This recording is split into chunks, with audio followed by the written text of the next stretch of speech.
Max TV భక్తి ప్రేక్షకులకు నమస్కారం. నేను మీ శ్రావ్య. ప్రస్తుతం మనతో పాటు ఉన్నారు ప్రముఖ ఆధ్యాత్మికవేత్త, ఆస్ట్రో న్యూమరాలజిస్ట్, ఎనర్జీ వాస్తు స్పెషలిస్ట్ మరియు శ్రీ విద్య ఉపాసకురాలు శ్రీమతి జయప్రద గారు మనతో పాటు ఉన్నారు. మనకున్న సందేహాల్ని మేడం మాటల్లోనే తెలుసుకుందాం. నమస్తే మేడం. నమస్తే అమ్మా. శ్రీమాత్రే నమః. ఎలా ఉన్నారు మేడం? బాగున్నాను. నన్ను ఎలా ఉన్నావు? బాగున్నా మేడం. మేడం 12 నవంబర్ ఆ రోజు ఏకాదశి. ఏకాదశి రోజు అందరూ ఉపవాసం చేస్తారు, జాగారం చేస్తారు కదా మేడం. సో ఆ రోజు ఉపవాసం జాగారం చేయడం వల్ల చాలా మంచిది అంటారు.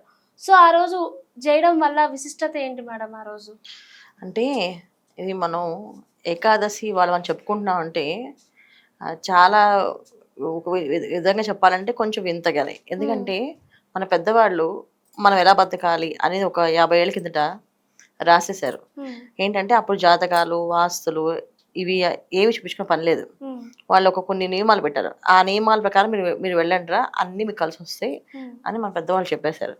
ఆ ప్రకారంగా ఋషులు కూడా ఈ పద్ధతిని అనుసరించి ఈ విధంగా చేస్తే మనిషి ఒక మానవ జీవితం మనుగడకి ఎటువంటి ఇబ్బందులు ఆటంకాలు రాకుండా బాగుంటుందని చెప్పి మన పెద్దవాళ్ళు రాసిచ్చారు శాసనాలు అన్నమాట ఇవన్నీ.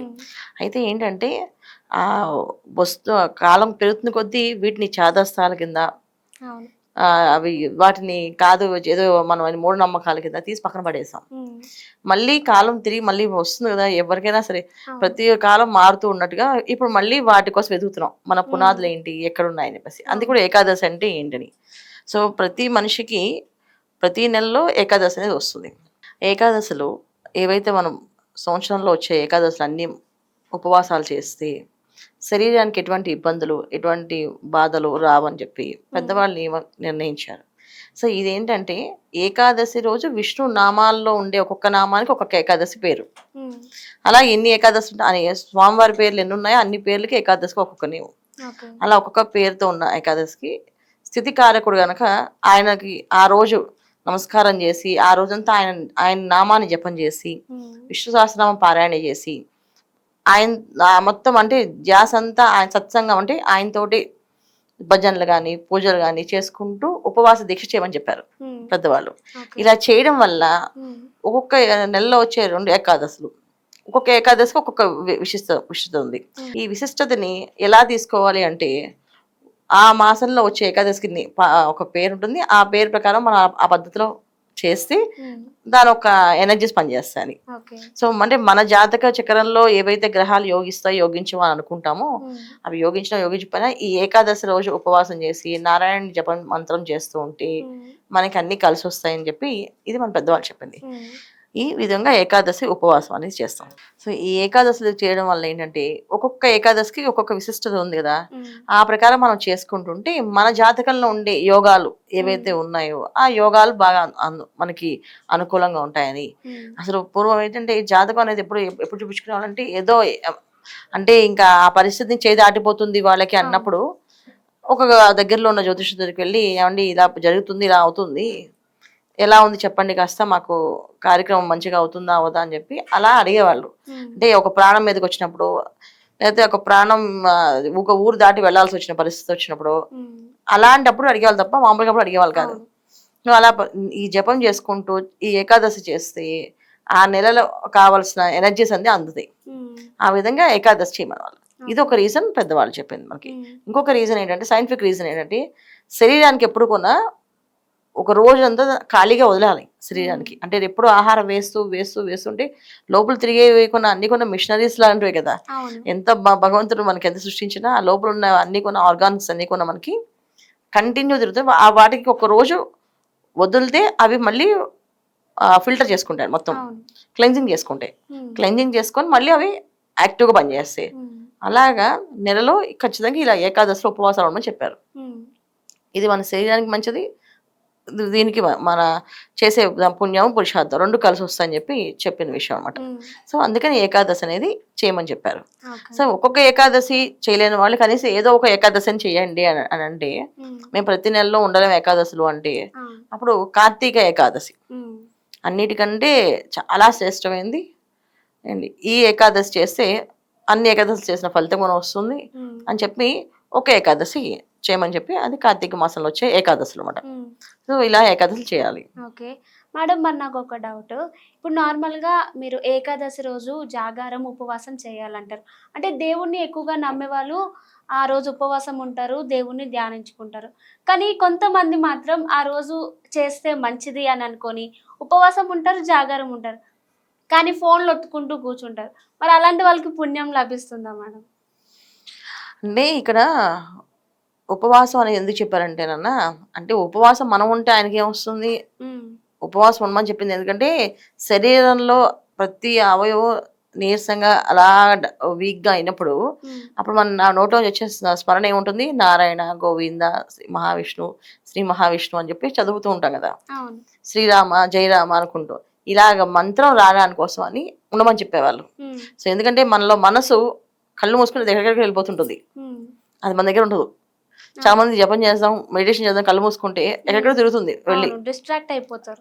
మైండ్ కంటిన్యూ తిరుగుతూ ఉంటుంది. హ్మ్. దాన్ని ఒక దగ్గరకి చేయాలి అంటే ఏదో ఒక పవర్‌ఫుల్ ఎనర్జీ ఉండాలి. అంటే హ్మ్. పవర్‌ఫుల్ మన ఎనర్జీ అంటే మన దగ్గర రాలేదనుకో, ఇంట్లో ఒక విష్ణు సహస్రనామం పారాయణ చేయించడం. హ్మ్. అందరూ చదువుతూ ఉంటే కూర్చోవడం వాళ్ళతో పాటు. ఆ! అందుకే సత్సంగాలు, భజనలు చేసేవాళ్ళు. ఎందుకంటే హ్మ్. మనసు అటు ఇటు వెళ్ళిపోతుంటది. వీళ్ళు అటు ఇటు తిరుగుతుంటారని చెప్పేసి. హ్మ్. కానీ అవి ఏమైందంటే కాలం మారుతున్న కొద్దీ మనుషులందరూ దూరం అయిపోయి ఎవరికి వాళ్ళు ఉపవాసం ఉంటే ఫోన్‌లో చూస్తూ ఉన్నారు. అవును. ఫోన్‌లో ఏం చూడాలి? ఫోన్‌లో కొన్నా ఒకవేళ చూస్తే విష్ణు సహస్రనామం సంబంధించిందో, హ్మ్. ఏదైనా సూక్తం వినడమో, ఏదైనా మంత్రం గురించి విశిష్టత వినడమో, ఏదో ఒక భాగవతమో, రామాయణం వింటూ ఉండాలి. హ్మ్.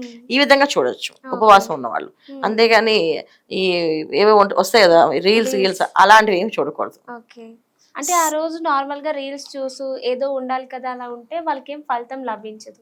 ఫలితం లభించదు. తలనొప్పొస్తుంది వాళ్ళకి హ్మ్. పాపం.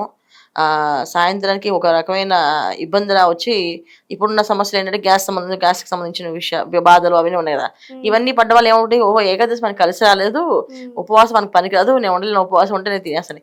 కానీ అవును. ఉపవాసం ఎవరైనా ఉండగలరు. 5 ఏళ్ల పిల్లల నుంచి ఎవరైనా ఉండగలరు అలా ఉపవాసం హ్మ్. మనం ఉంచితే. అవును. మన ఇంట్లో ఎలాంటి వాతావరణం పెంచుతామో పిల్లల్ని అలా హ్మ్. పెరుగుతారు. అవును. అలాగే మనం ఎలా ఉందాం అనుకుంటే మన మైండ్ సెట్ హ్మ్. ఉండాలి అనుకుంటే ఉండగలరు. అవును. అయితే ఏంటంటే ఇక్కడ ఇవన్నీ చూస్తూ ఉంటే తల తిరుగుతూ ఉంటుంది. హ్మ్. దానివల్ల ఏంటంటే ఉపవాసం పనికిరాదేమో అనుకుంటారు. అవును. అదే ఒక నామాన్ని చేస్తుంటే అందుకే కదా మనకి ఏ గుడికైనా వెళితే ఒక పవర్‌ఫుల్ ఎనర్జీ వచ్చేస్తది. పాజిటివ్ ఎనర్జీ ఆరా ఉంటుంది. అవును. సో, గుడికి ఎందుకు వెళ్ళమని చెప్తారు అందరూ మనకి? హ్మ్. గుడిలో ఉండే యంత్ర ప్రతిష్ఠ గాని, విగ్రహ ప్రతిష్ఠ గాని ఇవన్నీ కూడా మనకి ఆరాని డెవలప్ చేస్తాయి. హ్మ్. అందువల్ల ఏంటంటే ఎంతసేపైనా తిరుగుతాం. ఇప్పుడు తిరుపతి మెట్లు ఎక్కగలం అవును. కదా! హ్మ్. చిన్న పిల్లలు కూడా ఎక్కేస్తున్నారు మెట్లు. అవును. ఎలా ఎక్కుతున్నారు? అదే మామూలుగా నార్మల్‌గా నడవమనండి 20 కిలోమీటర్లు. అస్సల నడవలేరు. చిన్న పిల్లలు ఎవరు నడవగలరు 20 కిలోమీటర్లు. హ్మ్. ఎందుకంటే ఆ కొండల్లో ఉండే ఒక ఆరా ఎనర్జీ ఏదైతే ఉందో, ఆ శక్తి మనకు ఇస్తుంది. ఎనర్జీ ఇస్తుంది. హ్మ్. ఆ శక్తి వస్తున్నప్పుడు ఖచ్చితంగా మనం నడవగలం. హ్మ్. అలాగే నువ్వు మంత్రం చేస్తున్నప్పుడు, లేదు మనం దేవుడిని స్వామిని చూడాలనే కోరిక. హ్మ్. ఎప్పుడెప్పుడు వెళ్లి చూసేస్తామా స్వామివారిని అని చెప్పేసని కోరిక. తర్వాత హ్మ్. ఎన్నో బాధ ఏదో ఒక కష్టంతోటి మొక్కుకుంటాం. మెట్లెక్కొస్తాం అవును. స్వామి అని. ఆ కష్టం తీరిపోయి ఉంటుంది కదా! ఆనందంతో ఎక్కుతాం. హ్మ్. సో, అంటే మనిషిలో ఎన్ని క్వాలిటీస్ వాళ్ళ లోపల ఉన్నాయి అన్నీను. హ్మ్. వాళ్ళు ఏదనుకుంటే అది చేయగలుగుతారు. హ్మ్. అలాగే ఈ ఏకాదశి ఉపవాసం కూడా చెయ్యగలము అనుకుని ప్రారంభం చేస్తే అది చాలా మంచిది. హ్మ్. ఏకాదశి ఉపవాసం అనేది చాలా చాలా విశిష్టమైనది. ఏకాదశి ఉపవాసం చేస్తే చాలామంది కెరియర్ పరంగా ఇబ్బందులు పడేవాళ్ళు కెరియర్ సెటిల్ అవుతుంది. హ్మ్. అంటే ప్రొఫెషనల్ రంగాల్లో ఎవరైతే పనిచేస్తున్నారో అవును. ఈ ప్రొఫెషనల్స్‌గా ఉండేవాళ్ళు ఎదగాలి, ఎప్పుడైనా గుర్తింపు రావాలి అంటే వీళ్ళు చేసే ఒకే ఒక వ్రతం ఏంటంటే ఏకాదశి వ్రతం. హ్మ్. చేస్తే వాళ్ళు ఆ ప్రొఫెషనల్‌లో సక్సెస్ అవుతారు వాళ్ళు. ఓకే. ఇది అంటే ఆ రోజు పూజ అనేది నిష్టగా చేయాలన్నమాట. పొద్దున్నే లేవడం, హ్మ్. చక్కగా సూర్య నమస్కారం చేయడం. అంటే ఏకాదశి నియమం ఏంటంటేనన్నా ముందు రోజు శాకాహారం తీసుకోవడం. హ్మ్. ఏండి సాయంకాలం పలహారం తీసుకోవడం. హ్మ్. సాయంకాలం భోంచేయకూడదు. రేపు ఏకాదశి ఉపవాసం ఉన్నంటే ఇవాళ రాత్రి భోంచేయకూడదు. హ్మ్. అందుకని ముందు రోజు సాయంకాలం పలహారం తీసుకోవాలి. హ్మ్. ముందు రోజు మధ్యాహ్నం శాకాహార భోజనమే చేయాలి. హ్మ్.